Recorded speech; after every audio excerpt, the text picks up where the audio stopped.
Her husband disappeared 6 weeks after they got married. 70 years later, she learns the tragic truth.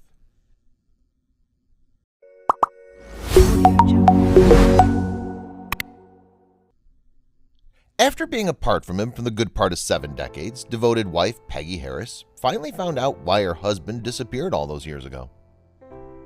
Despite the lack of resources, Peggy did all she could to trace her newlywed's whereabouts. After being married for just 6 weeks, husband Billy Harris would vanish. For many, this would be a deal breaker in one's relationship, but Peggy loved him so much and knew that he wouldn't just leave. Something didn't add up, and Peggy knew that she'd have to go out of her comfort zone in order to get to the bottom of this mystery. The reality was painful. Her husband was long gone, and there was no clear information indicating what may have happened. Despite feeling like a hopeless investigation with no clear leads, Peggy never gave up hope that one day she would unravel the truth of what happened to her dear husband, Billy. Peggy and Billy's story is more than just a mystery. It's so much more than that. Even without knowing what the future may hold, love will always win. 70 years later, Billy's wife has been through a lot, naturally. But through all the people that came and went, she never gave up on her one true love. Their story captured the hearts of many, a love story like no other, teaching us that hope for a happy ending is one of the most powerful virtues. Let's start at the very beginning. Vernon, Texas in the 1920s.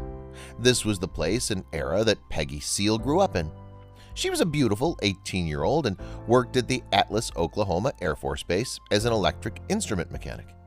It wouldn't be so long, though, before she met Billy Harris.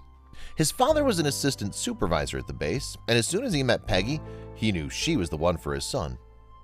The beautiful Peggy was special. She was the only female mechanic in the entire base, which was strange. Not many women served in the Army at this stage of the field that she worked in was particularly male-dominated. But Peggy stayed true to herself and always went with her heart. Whether her actions were supported or not, she always did what she felt was right. She was a young, independent woman who went against the grain. Peggy eventually would work alongside Billy's father, who worked in the propeller department, and it wouldn't take long before he introduced her to his son. Billy was instantly floored by everything about Peggy. In his mind, she had it all: the looks, the wit, the charisma, the heart. He especially appreciated how confident she was. Unlike other women who were interested in more material things, Peggy's heart was set on serving her country. The connection between the two was instant and electric. But before Billy laid his eyes on Peggy, he communicated with her through letters. So technically it wasn't love at first sight, and more like love at first read. Funnily, it seems like many have reverted back to the style of courting through online dating. But back in the 1920s, many would communicate for the first time by writing to one another, especially if they lived far away from each other. Nevertheless, they would meet in person very soon. In Peggy's words, "There was an opening in the production control office, so I took that job." Billy's father was the assistant manager in the propeller department there. Soon after I came there, he wanted me to write his son, who was a student pilot, and I let him know that I did not write to men I did not know, particularly servicemen. This goes to show that Peggy was a class act, even from an early age. It wouldn't take long before Billy's father informed him about this wonderful young lady, and he decided to do something about it. "I began to get letters from Billy," Peggy said. "I was a little fearful of this man who'd not seen me, but he thought I was okay. So when he came on leave from the Army, all of a sudden the door to the airplane opened, and there was Billy Harris saying, 'Hello, Peggy,' and that was about it." The pen-pal arrangement made perfect sense, especially because of the distance between the two. Billy lived relatively far from Peggy in San Antonio, so letters were a great opportunity to get to know each other. With each letter, the relationship got stronger, and the more comfortable they were with each other, the more intimate the letters became. But the letters never became inappropriate. The pair simply found a healthy balance and were engaging in the normal act of courting. To interact and establish such a strong connection with someone who you'd never met before must have been strange for both Peggy and Billy. "I began to get letters from Billy," she said. "I was a little fearful of this man that hadn't seen me, but I thought I was okay. It must have been a unique experience, not knowing what someone looked like, but being attracted to that person through just their words was an amazing experience." Peggy finally had the opportunity to put a face to the name while she was working at the Air Force Base. When he came on leave, all of a sudden the door to the airplane opened, and there was Billy Harris saying, "Hello, Peggy," and that was about it. The pair shared one of those mysterious silences that you'd expect from a romantic drama, when each person lays their eyes on another and the rest is history. After Peggy and Billy exchanged many letters, the happy pair decided to take the next step in their relationship. And after meeting Peggy a number of times, Billy took the ultimate leap of faith when he proposed to her. Peggy didn't have to think about it. She knew he was the one and gave a resounding yes. On September 22, 1943, the couple tied the knot in Florida.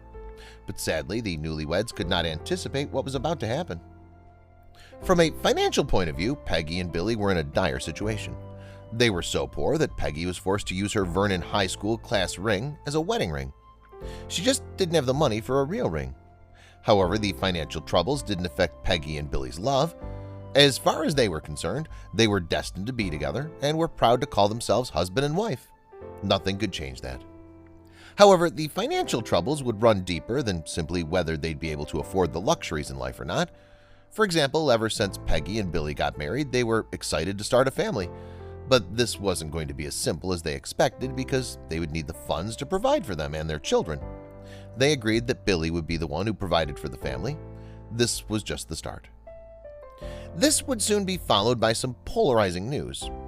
Although Billy and Peggy were still celebrating after finding the respected loves of their life, something else happened. Billy completed his pilot training for the U.S. Army Air Corps. His time spent at Brooksfield, San Antonio had paid off. But with this success came more responsibilities, and Billy would be ranked as a second lieutenant. The war had come, and it was time for Billy to serve his country. It was a devastating blow to the new husband and wife. Their honeymoon was truly over. In one hand, the couple had made their vows to one another, but on the other hand, they both swore an oath to the U.S. They promised to protect their land. Unfortunately, the latter trumped the further, and Billy and Peggy were forced to part ways. Their dreams were instantly shattered, no longer able to spend time together or build a family together. Peggy watched silently. Her husband packed his bags and bid his emotional farewell. Life seemed so unfair for Billy's wife. Why, after only meeting recently, would they have to part ways so quickly? But it was Lieutenant Billy's duty. He had to serve his country, and with pride. Peggy would have to wait for Billy's return before they could start a family together. The most tragic part was that both knew that they may never see each other again. Before we follow Billy on his heroic journey, let's take a look at what Texas Republican Representative Mac Thornberry had to say about the incredible story. In an emotional video announcement, he said, "Peggy and Billy Harris's love for each other, their love for our country, and their personal sacrifices are huge. This is a beautiful and inspirational true story of commitment, courage, and ordinary people living extraordinary lives. They truly are our greatest generation." World War II had begun, and Billy was just one of many Americans to be drafted. The best were taken from their homes and utilized because of their exceptional skill sets. But Billy wasn't shocked when his draft letter arrived. He was sure that his time would come. In an interview on a website that commemorated the 354th Fighter Group, Peggy tried to recall how she dealt with the terrible news, finding out that her husband was walking away from her. His group was all taken to Tallahassee, and the wives were taken there to a huge hotel, Peggy said. This was followed by more instructions for Billy's wife. When the men were called up, the wives were told to go home and not tell anyone that their husbands had been sent overseas until they had arrived there safely. After just 6 weeks of marriage, they would have to part ways, and there was nothing Peggy or Billy could do about it. Only once they arrived at their destination safely were the wives allowed to disclose any information about their husbands. Unfortunately, his arrival in mainland Europe would be the last indication that Peggy knew whether Billy was alive or not. A bureaucratic faux pas on the U.S. Army's part meant that many worried wives would not hear back from the military about their husbands' whereabouts or well-beings for long periods of time. Billy had completely fallen off Peggy's radar. The Army sent lies to many wives back in the U.S., and Peggy was one of them. Although the Supreme Headquarters in Allied France informed her that Billy was safe and that there was nothing to worry about, this simply wasn't true. After this serious breach of trust from the military, Peggy realized that she needed to seek out the truth for herself. Whether it was his voice or a dated photograph, she needed proof that her husband was, at the very least, okay. Peggy was in absolute turmoil as a result of this confusion. A telegram came. "The moment I opened it, I went to pieces," she said. "After a while, I looked at it again, and I went down to the telegraph office and brought with me letters from Billy that were written after the date of the telegram. The telegram said, 'Missing July 7th,' and I had letters, handwritten letters, dated after that. Later, they came up with missing in action July 17th. Whatever information the military sent Peggy, she was ready to act upon it. She wanted to get to the bottom of the problem. I was told not to be concerned, that no doubt he was being processed. Billy's parents and I chose to believe that he was back in the United States. We were hoping that he was in a hospital somewhere and maybe just didn't know who he was or had lost his memory. We'd heard cases like that. Unfortunately, Peggy and Billy's parents couldn't change the truth. Her husband and their son was gone. By March 1945, Billy's wife knew that he was probably dead. It was a catch-22 situation. Did she want to find out Billy's fate despite the possibility that he may have perished? Or sit back and hope that one day he would return? Peggy made her decision and chose to take action, contacting the International Red Cross. She desperately wanted answers. Initially, the first time she contacted the Red Cross, Peggy was not rewarded with positive results. In fact, they were originally far from helpful. She recalled how the people she called gave an awfully lazy answer, and for a moment she lost considerable hope in philanthropic organizations. According to her, after asking whether they would help her on her search for Billy, they simply said, "We cannot afford to look into this because he will come home before we can get an answer." Exhausting all of her options, Peggy tried very hard to get in touch with people in high places, people who could affect change in the shortest amount of time. So she turned to the Texas congressman at the time, Ed Gossett, who served in Congress for 12 years from 1939 to 1951. "After quite some time, I sent that release to Ed Gossett, who is our congressman in Washington, D.C., she said. I asked him to look into it and see what happened.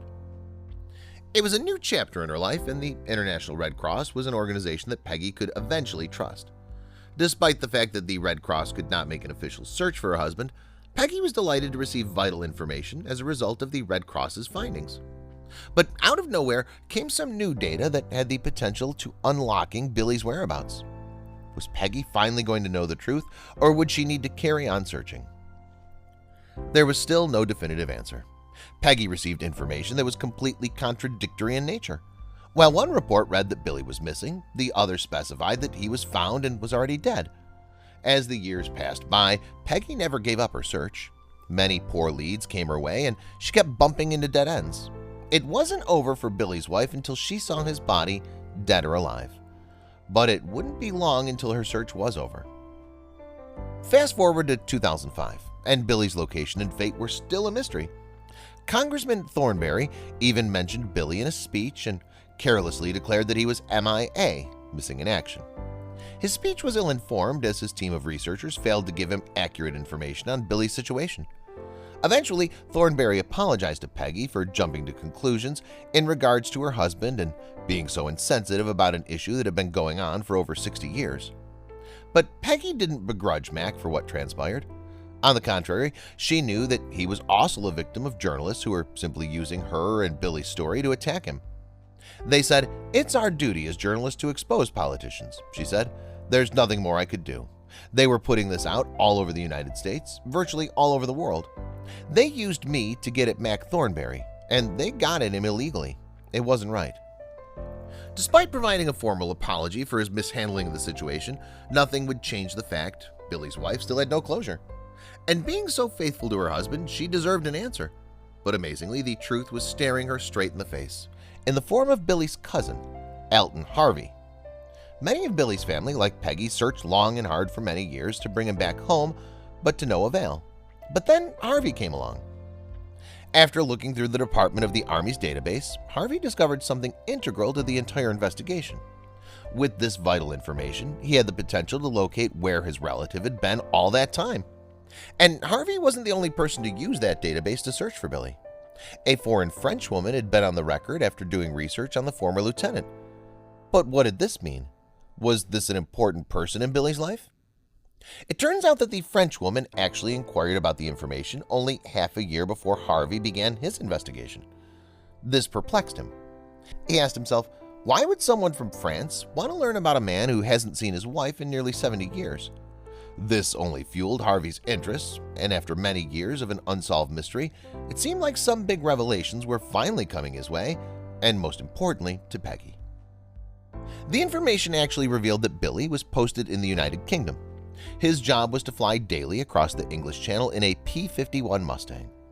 Ultimately, Billy was awarded a Distinguished Flying Cross Award as the result of his fantastic work ethic, teamwork skills, and exceptional piloting abilities. He also received 2 air medals in light of his heroic efforts during his service. Among these wonderful accolades was some more good news coming Harvey and Peggy's way. In July 1944, Billy was granted permission to return home after completing about 100 missions. Elated by the news, he wrote to his wife telling her how much he missed her and informed her that he was finally on his way back after all this time. Unfortunately, fate turned its ugly head on the day of his planned sail back to the U.S. The Army told Billy that he needed to wait a little while longer. Billy was completely dejected by the news. He got so excited, knowing he was so close to reuniting with his dear wife. But because the ship was full of wounded troops, Billy narrowly missed out on the opportunity to return home. The next ship that he could get on wouldn't depart for weeks. After being through so much, Billy and Peggy now had this obstacle to contend with, and ultimately it would change their lives forever. In order to pass the time while he waited for the next ship back home to his wife, Billy continued to serve in the Army. He would carry out many more missions during the week ahead. This would include his final mission, which would put his life on the line. As he flew over the northern French town of Le Vence, soldiers shot him down. Spiraling out of control, Billy only had a few minutes to make the most unthinkable of decisions. Despite being hit, Billy used his many years of experience to his advantage. His quick-fire mind provided him with 2 choices. Either he could eject himself from his plane seat, saving his life in the process, or he would have to remain in the crashing plane and turn it away from the innocent French civilians, which would cost him his life. It was the toughest decision he'd ever have to make. So what did he do? Billy selflessly crashed his plane into a forest. This way he wouldn't harm any civilian in the nearby towns. One of those innocent civilians, who Billy happened to save, was the French lady who explored his records just half a year before Harvey did. Billy was the reason that the woman, whose name was Valerie Kesnel, was still alive. The reason she was so interested in the first place was that it was nearly the 60th anniversary of the liberation of Le Vence. The terrible crash took Billy's life away from him. The people of Le Vence, who saw this pilot divert himself away from them, knew he had saved them. So the town has honored Billy's life ever since. Because the town didn't have much information about him, they just assumed Billy was a French-Canadian who was saving his fellow Francophiles. Despite burying him nearby and honoring him, they didn't really know him. Ultimately, it didn't matter what his nationality was or which side he fought for. At any rate, Billy was a hero who sacrificed everything he had to live for, and at such a young age. He gave up the chance of reuniting with his wife Peggy for people he'd never met. He was known for always volunteering first when called upon for missions and being an incredibly selfless person, but surely this was going too far. When his wife found out about where his body was buried, Peggy jumped on the opportunity and flew to France to visit her long-lost love so she could be close to him. Billy's remains were buried in a grave at Normandy American Cemetery and Memorial. He's still spoken of fondly all over Normandy, and according to the people at Le Vence, his grave to this day is the most decorated grave in all of Normandy. As far as Billy's wife is concerned, Peggy's a regular and devoted attendee of his grave. When people speak of closure, they're people who have never experienced anything like this, she said in an interview. This story goes to show that miles and time can't break the love of some married couples. Peggy was always a devoted wife to Billy and would love him forever. She never gave up on him, even after discovering the truth.